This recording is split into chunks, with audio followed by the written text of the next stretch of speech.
Steven Seagal looked Bruce Lee in the eyes and said 3 words that froze the entire room. "I'm faster than you?" Nobody moved. Nobody breathed. Because nobody said that to Bruce Lee.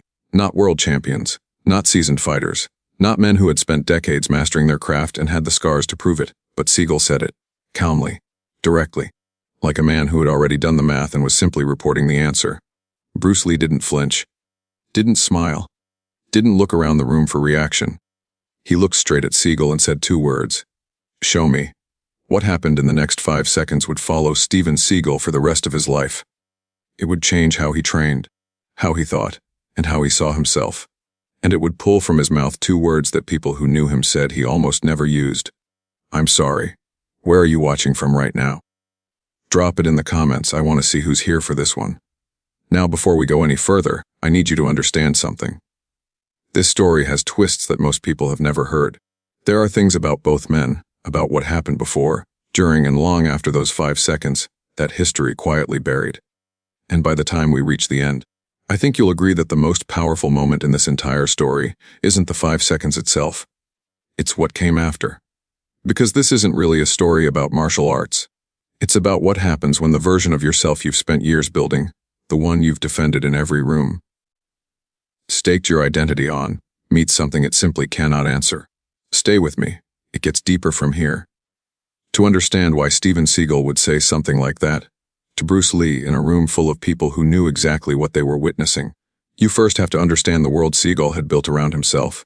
And in fairness, it was a world with real foundations. Born in Lansing, Michigan in 1952, Seagal was not a casual martial artist who stumbled into fame. His commitment was deep, genuine, and began earlier than most. While other teenagers were focused on fitting in, Seagal was already training with an intensity that made grown men take notice. His family relocated to California, and it was there that everything changed. He discovered Aikido, and something clicked at a level that went far beyond technique. Aikido wasn't just a fighting style for Seagal. It became his identity, his philosophy, the lens through which he understood power, conflict, and what it truly meant to be dangerous. At just 22 years old, he made a decision that almost nobody makes. He moved to Japan, not for a visit, not for a seminar, to live, to immerse himself completely in the training, in the culture, in the unforgiving world of Japanese martial arts where reputation meant nothing and results meant everything. He opened his own dojo in Osaka. He trained under masters whose names carried real weight. He absorbed not just technique but the deeper philosophy of Aikido, the idea that true mastery means neutralizing force without matching it, redirecting energy, ending a confrontation at its very beginning, before it has any chance to grow. He earned a 7th Dan black belt, one of the highest ranks a non-Japanese practitioner had achieved at that time. That is not a credential handed out. That is years of brutal, honest, daily work recognized by people who do not give praise easily. When he returned to America, he brought something rare. Genuine mastery wrapped in a reputation built on the other side of the world, in rooms where results were the only currency that mattered. He trained CI operatives. He worked with law enforcement agencies. Serious fighters who encountered him described his speed and his wrist locks as something almost outside the normal rules of physics. Not flashy, not performed, just devastatingly, quietly effective. So Seagal walked into every room as a man who had already settled every argument before it started. And the dangerous thing, the thing that made what was coming so inevitable, was that he had earned most of that confidence, most of it. But here is where the crack in the foundation appears. Because confidence that has never met its true test looks identical to confidence that has. From the outside, they are indistinguishable. From the inside, they feel exactly the same. The difference only shows itself in one specific kind of moment. The moment you encounter someone who exists completely outside your categories. Seagal had heard of Bruce Lee. Everyone had.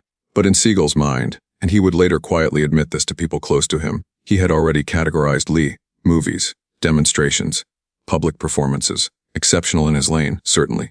Impressive even.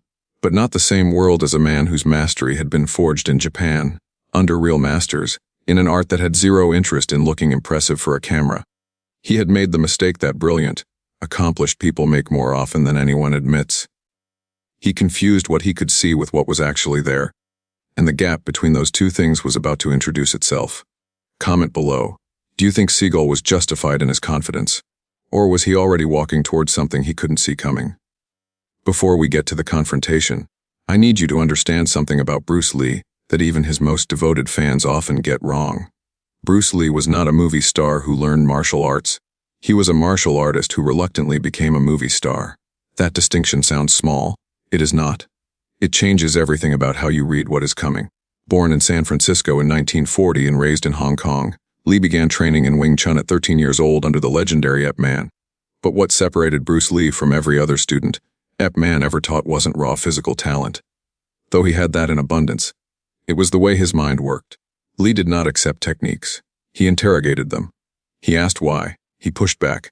He tested everything in live application, and if something didn't hold up under honest pressure, he discarded it. Regardless of how ancient the tradition was, regardless of how much reverence surrounded it, regardless of what his teachers said. He was, by every account, a genuinely difficult student.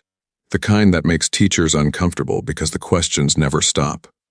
It also made him the most innovative martial artist of his generation. When he moved to America as a young man and began teaching, breaking the traditional rule against teaching non-Chinese students, which caused its own storm of controversy and even physical confrontation, his system was already evolving past Wing Chun. He was studying boxing footwork, fencing distance theory, judo wrestling, not to collect techniques like trophies, but to find principles. To strip away everything cultural, everything traditional, everything that existed only because it had always existed, and find what was universally true about human movement and conflict underneath. What emerged was Jeet Kune Do, not a style, a philosophy, an approach built on 3 words he returned to constantly throughout his life: absorb what is useful. Now here is the part that genuinely surprises people who only know Lee from his films. His speed was not a camera trick. This is not documented by fans or biographers with an agenda. It is documented by professional fighters, men with world championship credentials who had every reason to be honest, and no reason to exaggerate. Chuck Norris, a multiple-time world karate champion before he ever appeared on a screen, has spoken about training with Lee with a directness that leaves no room for comfortable doubt. Joe Louis, widely considered the greatest American full-contact karate fighter of his era, trained under Lee and credited him with completely transforming his understanding of real fighting. These were not soft men handing out compliments to be polite. These were people who had been tested at the highest levels and knew exactly what they were describing. Lee's 1-inch punch, so often dismissed as a stage illusion, was later analyzed by sports scientists and found to generate genuine, measurable force that defied what the setup should physically allow. His reaction time was tested under actual laboratory conditions. The numbers were real, but here is what matters most for our story. More than the physical speed, more than the credentials, Bruce Lee could read people. Those who trained with him, sparred with him, or simply stood near him during those years described it as almost unsettling. He could look at how someone moved and understand not just their technique, but their psychology, their patterns. The gap between what they believed they would do under pressure and what they would actually do when pressure arrived. He had been in real confrontations outside of controlled environments. He knew the difference between martial arts as a discipline and martial arts as something that functions when everything is chaotic and nothing follows the script, and he had absolutely no patience for anyone who confused those two things. So when word reached him, through the tight, interconnected world of serious practitioners, that a highly credentialed Aikido master was making a bold claim about speed, Lee's reaction was not what most people would expect. It wasn't anger. It wasn't dismissal. People who knew him said it looked almost like sadness, because he had been in this moment before. Not with Seagal specifically, but with the type. And he already knew, before a single word had been exchanged between them, exactly what was coming, and he took no pleasure in it whatsoever. Did you know how seriously the real fighting community respected Bruce Lee before his films made him globally famous? Drop your answer below, because this changes everything about the moment we're walking into next. The room where it happened was not a movie set. It was not a tournament. Not a formal challenge. Not the kind of staged event that gets photographed and written about and turned into legend before the night is over. It was the kind of gathering that existed constantly in martial arts circles during that era, informal, unannounced, the kind of room where serious practitioners came together to talk, to move, to quietly measure each other in the way that people who have spent their entire lives in this world inevitably do. No cameras. No audience beyond the people already present. Just fighters, in a room, doing what fighters do when they think nobody outside is watching. The tension between Seagal and Lee had not arrived suddenly. It had been building through the natural friction of two philosophies occupying the same space, Seagal had been talking about speed, about its primacy in real combat, about how Aikido's particular brand of interception, the ability to read and redirect an attack at its very origin, before it gathers any momentum, was unmatched by any striking art. It was not a modest claim. But it was not entirely without basis either. Aikido genuinely is built on preemption, on meeting force before it fully forms. Seagal had spent decades refining exactly this, and he had seen it work in situations that were not controlled or comfortable. Someone in the room turned to Bruce Lee. "What do you think about that?" Lee said nothing immediately. He looked at Seagal with the expression that people who knew him described again and again: quiet, completely present, giving nothing away. Then he asked simply, without any edge in his voice, "What makes you say that?" And Seagal, carried by the room, carried by years of operating in spaces where his word on martial arts was never seriously challenged, looked back at Lee and said it directly. "I'm faster than you." The room changed, not with gasps or sudden movement, not dramatically, just a shift. The kind that moves through a group of people when everyone present simultaneously understands that something real is about to happen, and there is no longer any way to stop it. Now here is the first twist that most tellings of this story skip entirely. Bruce Lee's immediate response was not a challenge. It was an exit. He paused. A genuine pause, not a dramatic one. And then he said, quietly and without any threat in it whatsoever, "Are you sure that's what you want to say?" It was a real question. An open door. Not a trap. Not a performance of generosity designed to look good in front of witnesses. A sincere offer to let Seagal walk back, through the moment with his reputation intact. Nobody in that room would have held it against him. Lee certainly wouldn't have. Seagal held his ground. He believed what he was saying. He had the credentials, the years, the results to justify believing it. And in every environment he had ever operated in, certainty held its ground. That was how you earned respect. That was how the world worked. Lee nodded once. Slowly. "All right." And then he moved. What happened next has been described by witnesses in slightly different terms, which is itself a mark of authenticity, because fabricated stories tend to be suspiciously uniform. But across every variation, certain things never change. It was over before most people in the room had fully understood it had begun. There was no announcement, no dramatic shift in stance, no athletic wind-up or visible preparation. One moment Lee was standing at normal conversational distance. The next moment he simply was not where he had been, and Seagal's defensive response, the response built from thousands of hours of genuine training, the response that came from real mastery and not performance, had been anticipated before it fully existed. Lee had not reacted to Seagal's movement. He had moved within Seagal's intention, in the space between the thought forming and the body following. Before the decision had finished becoming an action, he was in position, a position where, had he chosen to continue, nothing further would have been possible, and then he simply stepped back, no flourish. No acknowledgement of the room, no pause to let the moment land. He returned to where he had been standing and waited. The silence that followed had weight to it. The kind of silence that only arrives when something true has just been demonstrated in a language that requires no translation. Seagal stood completely still, and in that stillness was the answer to every question he had carried into the room. Not the answer he had expected. Not the answer his years of training had prepared him for. But the answer that was real, and somewhere underneath the shock of it, he already knew it. He stood there for a moment that felt longer than it was. And then he turned to Lee, and without softening it, without qualifying it, without reaching for any of the dozen escapes available to a man of his reputation and ego, he said it plainly. "I apologize." 2 words, in a room full of people who would have completely understood if he had chosen silence. Or deflection. Or the slow rewrite that proud men perform when reality doesn't cooperate with the story they've been telling about themselves. He chose neither. He chose honesty. And what Bruce Lee said in response to those 2 words, what he did and did not do in the moments that followed, is the part of this story that everyone who was there carried with them for the rest of their lives. Because it wasn't what anyone expected, and it was more powerful than anything that had happened in the 5 seconds before it. Bruce Lee looked at Steven Seagal for a moment. Not a long moment. Not a dramatic one. Just enough to let the 2 words Seagal had said settle into the room properly. Then he spoke. "Don't apologize for trying. Only apologize for not learning." And he walked away. That was it. No lecture. No extended moment of public generosity designed to show everyone watching what a gracious winner looked like. No hand on the shoulder, no speech about humility, no performance of magnanimity. 11 words and then he was done with it. People who were present that day said something quietly remarkable afterward. They said Lee's response affected them more deeply than the 5 seconds had, because the 5 seconds demonstrated extraordinary physical ability. Exceptional, yes. Rare, absolutely. But physical ability at its core is still something you can train toward, measure, and eventually categorize.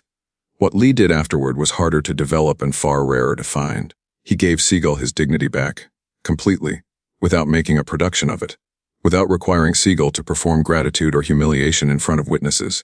He corrected him, cleanly and finally, and then he removed himself from the equation so Seagal could decide alone what to do with what had just happened. That is not the behavior of a man who needed the room to confirm his greatness. That is the behavior of someone who was already finished needing that. Now here is the part of this story that almost nobody tells. The twist that reframes everything you just witnessed and changes the shape of what this encounter actually meant. In the weeks and months that followed, Steven Seagal quietly sought out Bruce Lee, not publicly, not formally. No announcements, no witnesses arranged in advance, no structure of any kind. Just conversations. The kind that happened between two people who have had a real moment together and both know there is unfinished business, not physical, not competitive, but intellectual, philosophical. The kind of unfinished business that doesn't resolve itself on its own. And Lee, by every account from people close to both men during that period, was generous with him, not patronizing, not distant, not the carefully managed graciousness of a man protecting a superiority he had already established. He engaged with Seagal as someone genuinely worth his time, which, given everything Lee believed about honesty and the martial arts, was itself a form of deep respect.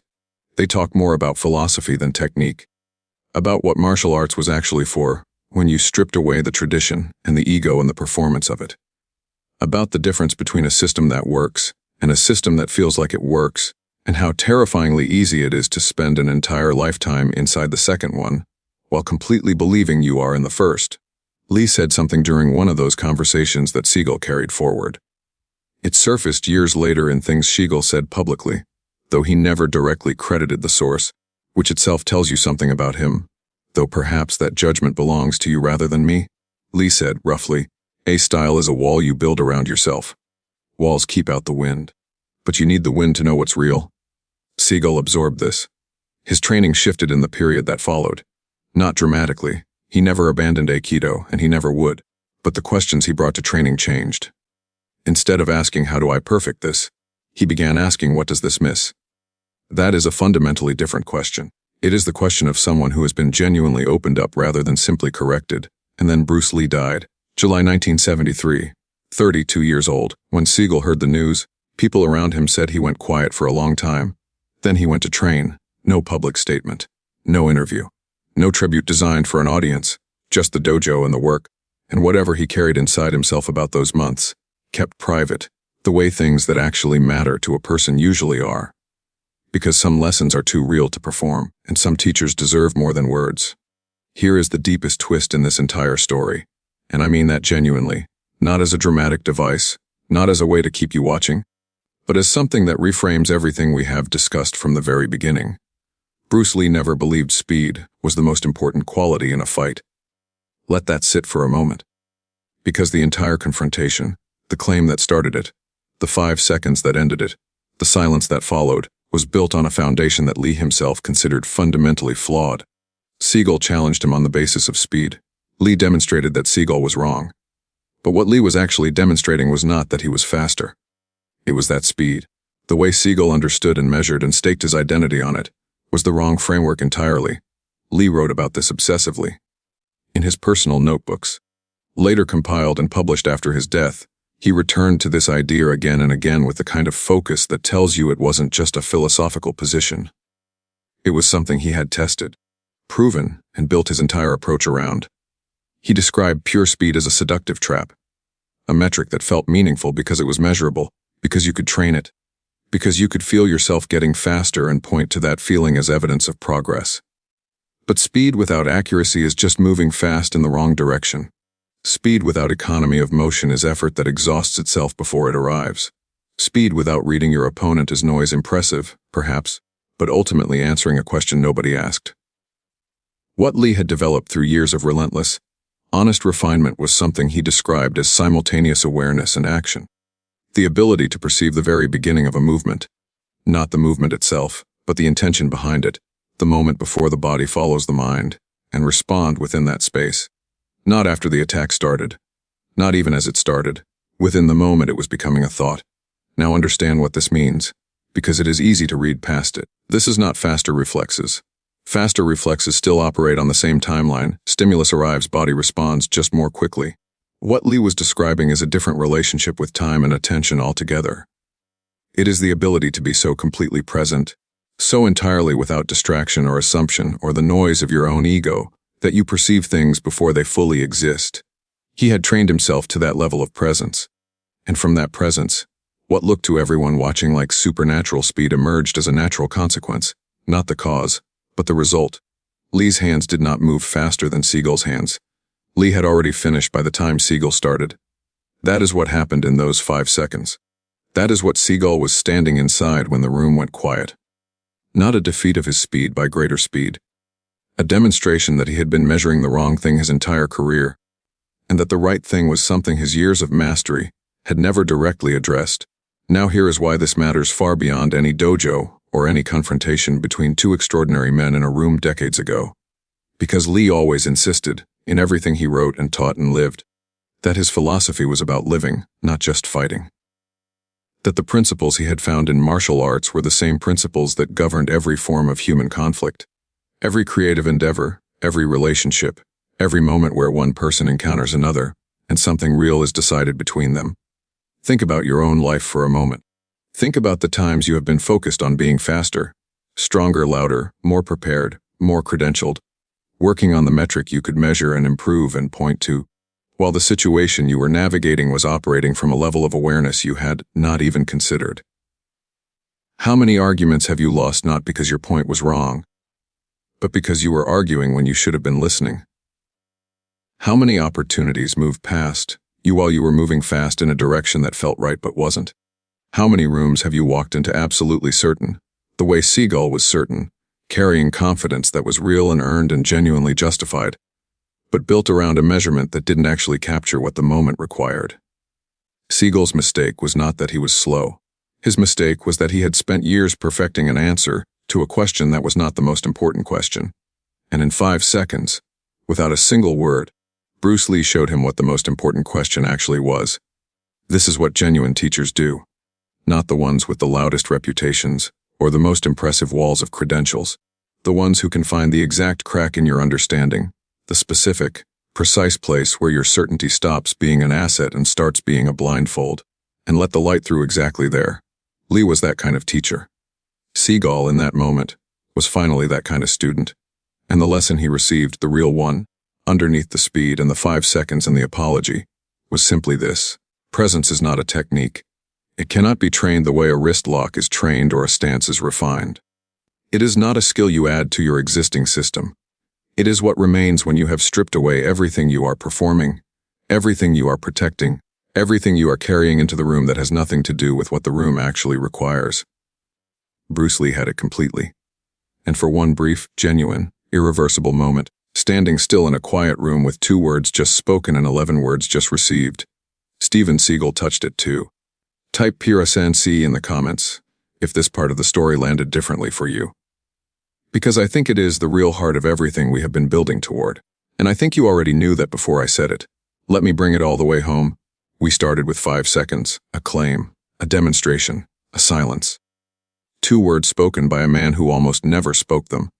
But I want you to notice something about the shape of this entire story, because there is something sitting inside it that goes deeper than martial arts, deeper than Bruce Lee, deeper than Steven Seagal, deeper than any confrontation between 2 extraordinary people in a room that most of the world never heard about.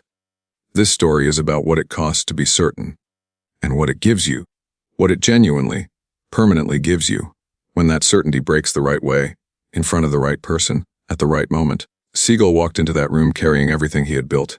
Years in Japan, a 7th Dan, a reputation that had crossed oceans, genuine mastery that most human beings never come close to achieving. He walked in as a man who had answered every question his world had asked of him, and answered it well. And then he encountered something his world had never asked. Not a faster opponent, not a stronger system, not a better technique, A different quality of attention entirely. And in 5 seconds, everything he thought he knew about what mattered most was quietly, permanently rearranged. Now here is the question I want to leave with you. The one I think this story is actually asking underneath everything else. What do you do when that happens to you? Because it will. It does. It happens to every person who is genuinely trying, who is building something, mastering something, pushing towards something with real commitment and real effort. At some point, the framework you have been working inside reveals its edges. At some point, the measurement you have been optimizing turns out to be measuring the wrong thing. At some point, you walk into a room completely certain and walk out holding a question you didn't have before. That moment is not a failure. That moment is the most important moment in any serious person's development. The only question is what you choose to do inside it. Seagal chose 2 words. Simple, direct, unqualified. No escape, no rewrite, no slow revision of what had just happened dressed up as perspective. He said, "I apologize," in a room full of people who would have completely understood if he had said nothing at all. And in doing that, in choosing honesty over protection at the exact moment when protection was most available and most tempting, he opened a door that years of mastery had never opened for him. Bruce Lee walked away with 11 words that contained an entire philosophy. Don't apologize for trying. Only apologize for not learning. Not a lecture. Not a lesson designed to be remembered and repeated. Just the truth spoken once to one person in the right moment. And then silence and space. And the complete absence of any need to be seen doing something generous. That is who Bruce Lee was at his core. Not the speed. Not the 1-inch punch. Not the films or the philosophy books or the global legend that grew up around his name after he was gone. The restraint afterward. The decision, in a moment where crushing someone was entirely available, to elevate them instead. To correct without destroying. To teach without performing. To walk away leaving someone more than they were before the encounter, not less. That is the standard. Not just in martial arts. In every room. In every moment, where you hold more power than the person across from you, and you get to choose what to do with it. Respect is not something you perform for people whose power you already recognize. It is something you extend to everyone, especially when you think it costs you nothing to withhold it, because the person across from you is always more than your first assessment of them. Always. Before you go, I want to hear from you directly. Which part of this story stayed with you the longest? Was it the 5 seconds? Lee's 11 words. Seagal's admission years later that being wrong was the best thing that ever happened to his training. Or something else entirely. Something that landed in a way you weren't expecting. Tell me in the comments. Your answers genuinely shape what we build next. Because we have more coming. More moments where legends met in rooms the world never saw. More stories about the conversations that changed people in ways no headline ever captured. More of the truth underneath the legend, which is always, always more interesting than the legend itself. If this story gave you something real, a thought, a question, something you are going to carry with you, share it with one person who needs to hear it. That is how good things travel, and we will see you in the next one.